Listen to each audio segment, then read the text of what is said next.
Abbandoniamo per un giorno il tema del Covid, anche se lo affronteremo, anche se marginalmente, in questa puntata di Screenshot. Ci focalizziamo su Udine perché ci sono tanti temi che mantengono l'attenzione, soprattutto sul presente. Abbiamo sentito parlare in questi giorni, l'abbiamo trattato anche nel corso dei nostri telegiornali, dalla questione dell'area Dormish alla Cavarzerani a Borgo Stazione, ad altri temi che tengono sempre banco in questi giorni, ma c'è anche una Udine proiettata verso il futuro. Cercheremo di capirlo insieme al sindaco di Udine, Pietro Fontanini, qui al mio fianco oggi, che ci terrà compagnia per 20 minuti. Certo, sono qua a vostra disposizione per rispondere alle domande. Benissimo, allora, in presenza oltretutto, ma a distanza. Allora, sindaco, cominciamo, avevo detto marginalmente, ma è doveroso anche parlare della situazione del Covid, perché lei si sente preoccupato da questa terza ondata, tanti ricoveri, sappiamo anche l'aumento delle terapie intensive, sappiamo che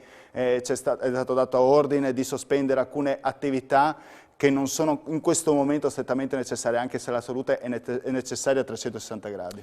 Sì, sono preoccupato perché purtroppo questa terza ondata è molto forte e colpisce anche la città di Udine, perché ricordo che nella prima parte di questa epidemia Udine era rimasta abbastanza esente dai problemi legati al Covid.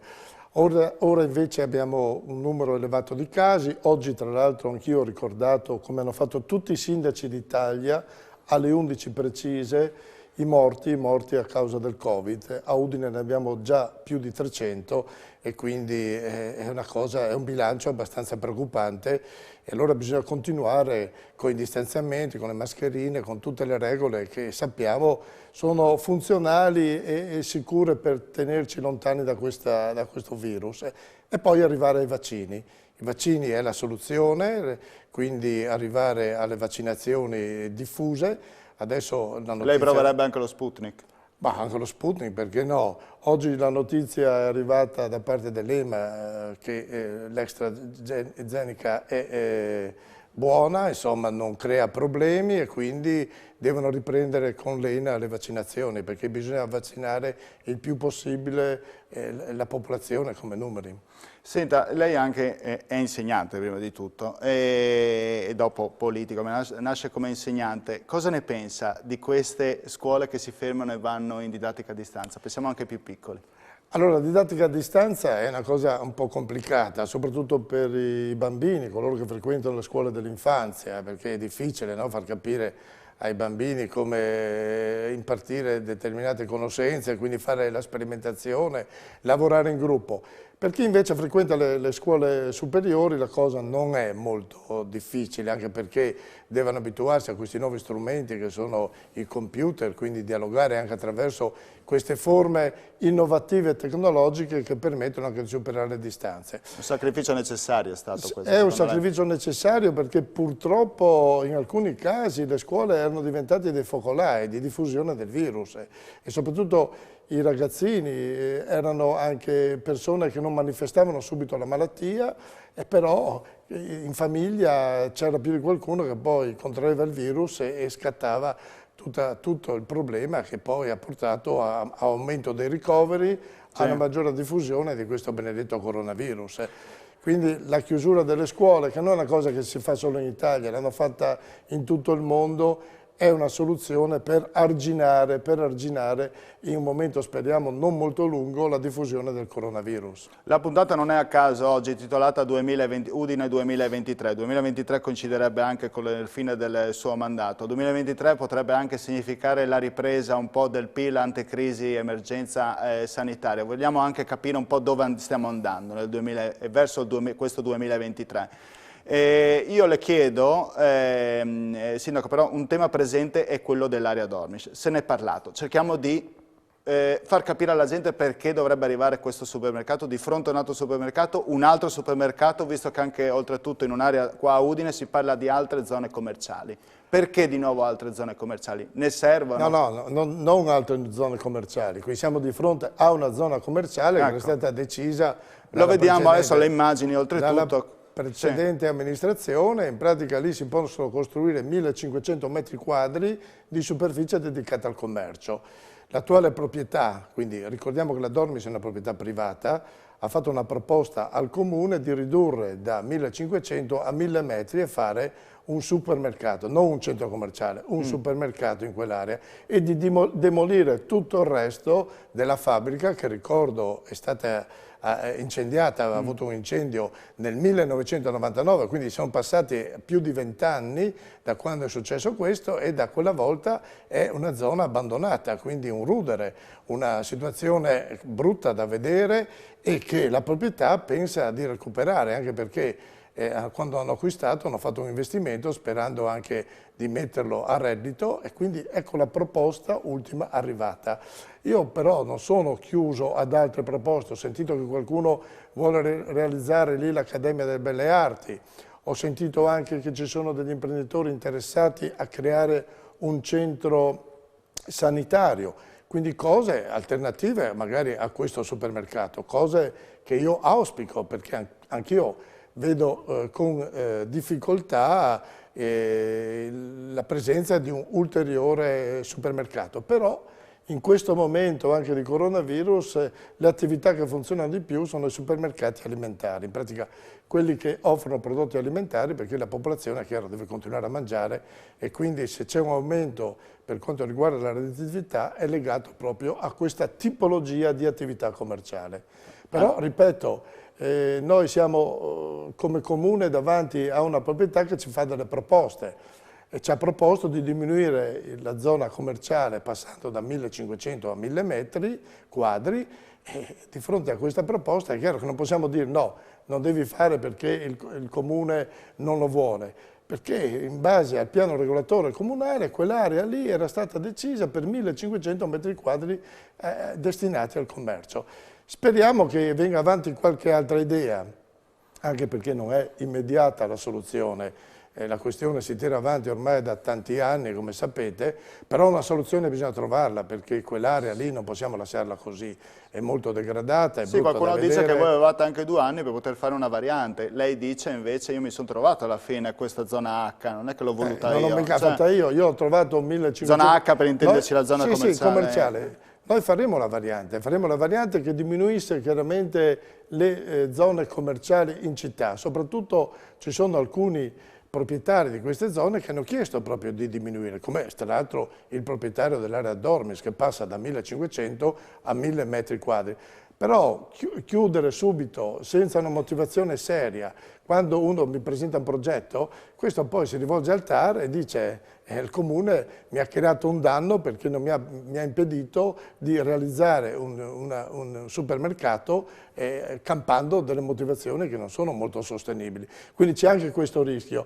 Io vorrei che queste cose riflettesse soprattutto la vecchia maggioranza in Comune di Udine, che ha concesso tutta una serie di spazi commerciali che tra l'altro sono stati utilizzati, ricordo Panorama in Viale Palmanova, ricordo Metà, ricordo la Despar che addirittura ha realizzato di fronte al cimitero un grande supermercato. Quindi quelle cose lì andavano bene. Adesso per recuperare la Dormis e per fare un grande parcheggio, un'area verde, fare la rotatoria, che sono tutte opere a carico dell'imprenditore che è proprietario di quest'area, perché fa un supermercato, questo non si può più. Vabbè, probabilmente sono cambiate tante cose. Anch'io, quando ero in campagna elettorale, ero critico nel realizzare lì un supermercato, però di fronte a una soluzione che contempla il risanamento dell'area, la diminuzione della superficie commerciale e tutta una serie poi di benefici che interessano anche l'area esterna, sono abbastanza così favorevoli a queste soluzioni. Speriamo di trovare un'altra destinazione invece di un supermercato, di fare magari qualcos'altro che possa andare incontro ad altre esigenze che la popolazione sente. Ecco, io le volevo affrontare un altro argomento che riguardava la questione dell'immigrazione.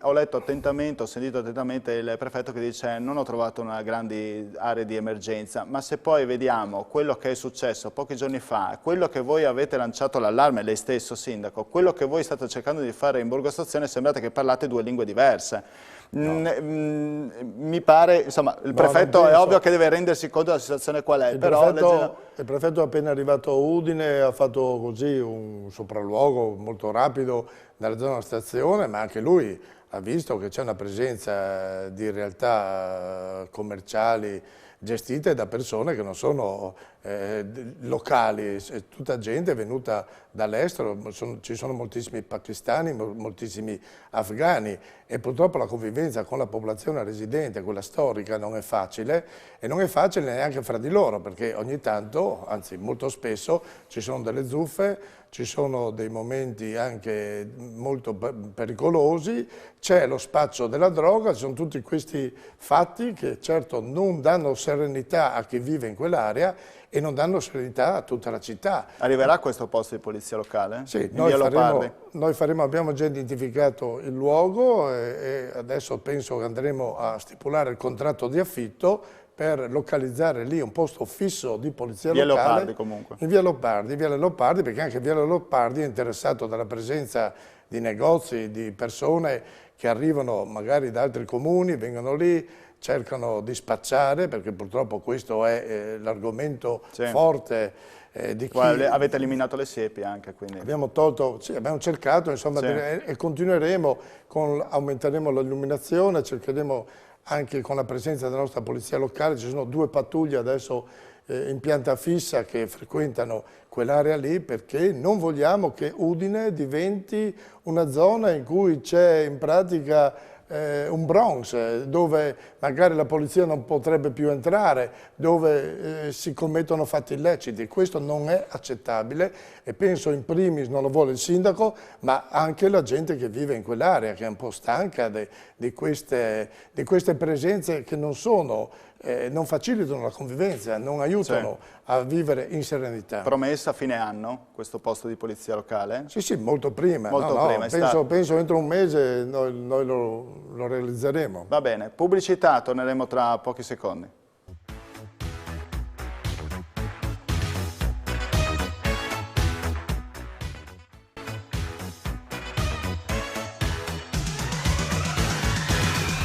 Eccoci tornati in studio per Screenshot, puntata dedicata a Udine, lo leggete anche dal titolo, Udine 2023, ci proiettiamo 2 anni in avanti, motivo ci deve essere ed è infatti presentato qui al mio fianco il sindaco Pietro Fontanini, sindaco della capitale del Friuli.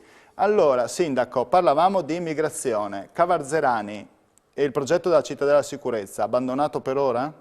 No, non è abbandonato, però non dipende dal comune, è il demanio che lo deve realizzare, quindi lo Stato. È già stata identificata l'area in cui sorgerà la nuova questura, che sarà proprio all'interno del Cavarzerani. Oltre alla questura ci saranno uffici per quanto riguarda gli archivi delle amministrazioni pubbliche e poi un grande parco a servizio della popolazione che vive in quell'area. Quindi ci sarà un superamento dell'attuale Cavarzerani che adesso come adesso è un luogo in cui gli extracomunitari, queste persone che entrano clandestinamente sul territorio italiano, devono fare in pratica la quarantena per vedere che non siano portatori del coronavirus. Sindaco, lei non meno di 2 o 3 settimane fa aveva un po', possiamo dire, tirato le orecchie, oppure aveva allertato, diciamo, messo la pulce nell'orecchio, mettiamola così, al questore di Udine dicendo bisogna forse fare un po' di più, soprattutto dopo i fatti di via Vittorio Veneto con il pestaggio tra gli immigrati. È successo qualcosa da quel giorno? È cambiata radicalmente la situazione? Ha parlato direttamente col questore? Cosa è successo? È successo che abbiamo fatto un incontro per quanto riguarda la conferenza il Comitato per l'Ordine e la Sicurezza con il nuovo prefetto, ci siamo chiariti col questore, ho chiesto maggiore impegno da parte delle forze di polizia, della Polizia di Stato. Sì, è stata fatta un'operazione importante la scorsa settimana che ha visto protagonisti moltissimi operatori della Polizia di Stato che hanno identificato le persone, hanno fatto chiudere alcune attività, hanno sequestrato della droga e quindi la presenza delle forze di polizia è aumentata. In più stiamo facendo anche noi uno sforzo con la nostra polizia locale, bisogna continuare, adesso torneremo anche a mettere i vigilantes perché abbiamo sottoscritto un accordo grazie a un contributo che ci è arrivato dalla Regione per avere questa presenza sul luogo e quindi cercare di controllare sempre di più quest'area per, ripeto, dare agli abitanti della zona quella serenità che tutti i cittadini di Udine devono avere. Non devono aver paura, insomma, di uscire la sera, non devono aver paura se incontrano qualcuno sulla strada che non si comporta correttamente. Queste cose devono finire. Senta, lei mi ha fatto cenno, abbiamo fatto cenno prima anche alla polizia locale, adesso tocco magari un tasto dolente. Ieri una persona è stata multata, giorni fa anche altri esercenti erano stati multati, sembra che ci sia qualcuno nella polizia locale, insomma, che faccia un po' da sceriffo. Oggi leggo anche che il Presidente del Consiglio, Zanin, se non sbaglio, ha affermato che no agli sceriffi, Consiglio regionale, si schiera contro l'agente della Polizia Locale di Udine che lunedì ha sanzionato questi 2 clienti. Lei cosa ne pensa di tutta questa vicenda? Ma questa è una vicenda che va chiarita, io penso che la nostra Polizia Locale lavori bene, sia determinata in alcuni momenti, è chiaro che qualcuno cerca sempre di giustificarsi, però sappiamo che molte volte qualcuno approfitta, insomma, pensa che non arrivi il vigile. Ricordo che nel caso che lei ha citato i vigili sono stati chiamati, è stata segnalata questa anomalia all'interno di un bar e quindi i vigili sono intervenuti e hanno redatto un verbale che è poi oggetto anche di ricorso. Se la persona che si sente chiamata in causa e quindi ha subito un'ammenda non la ritiene corretta può fare ricorso. Ma questo però va oltre quella che è un'azione importante in un momento molto delicato in cui le persone devono rispettare le regole, perché lo chiedono anche i cittadini. Qualcuno adesso protesta perché non vuole i sceriffi in città, però ci sono tanti cittadini che mi chiedono e mi sollecitano a mandare la polizia, a essere presenti, perché la gente non rispetta le regole, non mantiene le distanze, non usa le mascherine, insomma tutta una serie di questioni. È chiaro che qualche volta possono avvenire anche questi casi, però da passare adesso per una vicenda a dire che abbiamo i sceriffi in città mi sembra che sia un'esagerazione. Senta, ci sono altri temi che in questi giorni mi arrivavano anche attraverso messaggi e quindi un po' li ho raccolti. E qualcuno diceva, ma Udine che fine ha fatto la nuova prefettura, la nuova città della giustizia? Cioè, si andrà avanti, tutto dimenticato perché magari adesso c'è la questione Covid? No, non ho dimenticato niente, la nuova prefettura, il prefetto l'ha già detto, si trasferirà in via Prochiuso perché i lavori sono quasi ultimati, i lavori ultimati, quelli edili, adesso mi risulta che siano necessari gli arredi, ma dovrebbero arrivare, il prefetto ha detto che entro quest'anno, entro il 2021, ci sarà il trasferimento. Per quanto riguarda la zona dei tribunali, quindi la nuova, in pratica la nuova procura, è già stato identificato il luogo, sarà dove attualmente c'è l'ex Stringer, in pratica per capirci, sempre in largo Ospedale Vecchio. Anche lì siamo avanti con la progettazione, però mancano un po' di soldi che dovrebbero arrivare da Roma perché stiamo parlando di edifici che sono dedicati alla giustizia e quindi necessita un contributo che non può essere, come è già stato dato dal Comune e dalla Regione, anche da parte del governo centrale, che ci sia un aiuto per definire tutti i lavori e finanziarli in maniera completa.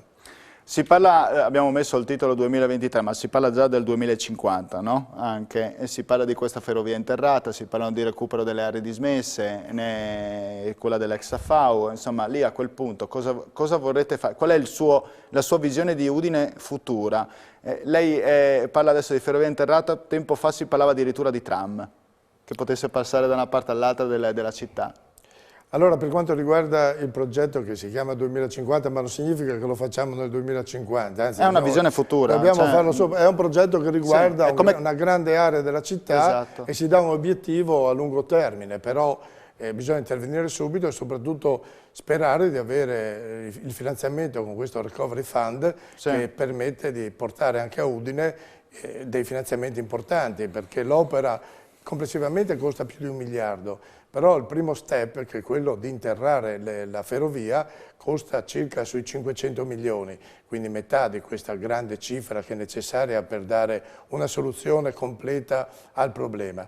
Ricordo che stiamo parlando di recuperare 2 aree, una è l'ex Safau, che è proprio in centro alla città, perché è dietro proprio la stazione ferroviaria e anche questa è da molti anni abbandonata, e poi la zona di Via Butrio dove c'è l'attuale scalo ferroviario che verrà trasferito perché RFI, la rete ferroviaria italiana, ha già iniziato i lavori per trasferirlo a Cargnacco, quindi nella zona industriale udinese. Quindi queste due aree importanti e molto larghe, perché stiamo parlando di 50.000 metri quadrati di superficie, quindi qualcosa di molto grande, devono essere recuperate, e il vero recupero si può fare interrando la rete ferroviaria per in pratica legare la città e non avere più barriere che dividono in pratica questa parte che si trova a sud con il centro della città di Udine. È un'opera che in altre città si sta già realizzando, penso a Bolzano che stanno facendo la stessa cosa, qualcosa si sta facendo anche nella vicina Padova per quanto riguarda proprio la stazione ferroviaria, anche lì con l'interramento delle linee e dei binari. Sono quindi soluzioni che già esistono in Italia, in Europa, e secondo me fanno parte di quella strategia che è legata ai finanziamenti europei proprio per dare sviluppo a una città, e non solo alla città ma anche a tutta la rete ferroviaria che arriva da ovest, quindi sto parlando del Veneto, della Lombardia, che passano attraverso Udine per andare su a nord sulla linea Pontebana e arrivare nel centro Europa e nel nord Europa. Quindi Udine è una zona strategica per questi collegamenti, una rete importante che arriva da Trieste, dal porto, quindi tutti i prodotti che arrivano dal porto e che viaggiano su ferrovia arrivano a Udine, da Udine poi vengono smistati, ripeto, verso nord. Quindi Udine si trova al centro di questi collegamenti ed è importante finanziare delle opere strategiche, perché proprio è l'Europa che ce lo chiede, sì, che possono dare un futuro molto importante alla città di Udine. Quindi non stiamo a recuperare, qualcuno mi ha detto utilizziamo questi soldi per recuperare la Dormi, sì. Dobbiamo volare un po' più in alto, quindi presentare e progettare opere e iniziative che abbiano una valenza che va oltre anche la città e che siano strategiche per il futuro della città di Udine e anche di tutto il Friuli. Lei chiede più soldi anche alla Regione a questo punto? Magari anche quando arriveranno i soldi del Recovery Fund, non lo so. No, noi partecipiamo al Recovery Fund, siamo d'accordo con la Regione perché il lavoro viene fatto in sinergia. Quindi non ha nulla da chiedere insomma, a Federica da qui a 2 anni? No, chiedo questo a Federica e chiederemo soprattutto a Roma, perché sappiamo che le decisioni vengono prese da Roma con poi il placet sempre dell'Europa, che dovrà esaminare questi progetti, queste idee e valutare i migliori. Senta, sull'accesso a contributi e affitti, penultima domanda, la Regione è stata condannata dal Tribunale per discriminazione, dal TAR, però questi bandi devono partire. No, non dal TAR, dal Tribunale di Udine. Sì, di Udine, scusi. Sì, di questa vicenda cosa ne pensa? Devono partire questi bandi affitti però, no? Sono già partiti, noi abbiamo temperato questa decisione del magistrato di Udine, che ci ha imposto proprio a noi come comune di riaprire le graduatorie e di ammettere le persone che erano state escluse. Perché erano state escluse? Perché ad esempio gli italiani che fanno domanda di edilizia popolare devono dichiarare che non hanno beni immobili di loro proprietà per poter accedere a questa graduatoria. La stessa cosa si chiedeva alle persone straniere. Però questo, secondo il magistrato di Udine, non è possibile, quindi ha cassato. So che la Regione, perché noi abbiamo applicato in pratica questa metodologia, perché c'è una legge regionale che dice chi non presenta una dichiarazione che certifichi che non ha proprietà immobiliari né in Italia né all'estero, non può accedere insomma, alla graduatoria. Quindi so che la Regione farà ricorso, vedremo come andrà a finire. Senta, l'ultima domanda, 2023 non è a caso, lo ripeto ancora. Federica ha già detto che si ricandida, è già a disposizione. Sappiamo che Ciriani e Di Piazza vogliono essere candidati a breve. Hanno le elezioni quest'anno. Sì, ma Federica ce l'ha nel 2023 come lei. Lei?